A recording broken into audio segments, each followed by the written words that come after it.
పురుషుడు స్త్రీ కారణంగా అనేక రకాల ప్రయోజనాలని పొందుతాడు. మనకు జన్మనివ్వడం దగ్గర నుంచి ఒక సోదరిగా, భార్యగా, కూతురుగా పురుషుడి జీవితంలో స్త్రీ పాత్ర వెలకట్టలేనిది. అటువంటి స్త్రీ కూడా పురుషుడికి విషతుల్యమయ్యే సందర్భం ఒకటి ఉందంట. ఈ సందర్భాన్ని చాణక్యుడు తన చాణక్య నీతిలో ఇలా చెప్పాడు. వృద్ధాప్యంలో ఉన్న పురుషుడు యవనంలో ఉన్న స్త్రీని పెళ్లాడితే ఆ వివాహం అతనికి విషతుల్యంతో సమానం అవుతుందట. వివాహ బంధం అనేది తక్కువ వయోభేదం లేకుండా సమయ వయస్కుల మధ్య జరగాలి. అప్పుడే వారి మధ్య మంచి అవగాహన ఉండడంతో పాటు ఒకరిని ఒకరు అర్థం చేసుకోగలుగుతారట.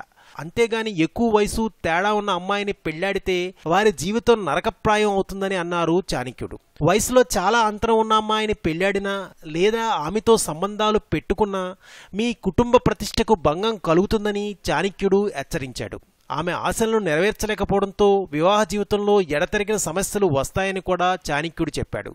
తమ వయసున్న వ్యక్తితో ఆమె వెళ్లిపోయే పరిస్థితి కూడా తలెత్తవచ్చని హెచ్చరించాడు ఆచార్య చాణక్యుడు. సో వివాహం చేసుకోవాలనుకునేవారు వయోభేదం తక్కువ ఉండే వధువునే ఎంచుకోవాలని చాణక్యుడి సారాంశం. మరిన్ని చాణక్య నీతుల కోసం ప్లీజ్ సబ్స్క్రైబ్ టు రెక్ టీవీ మిస్టరీ.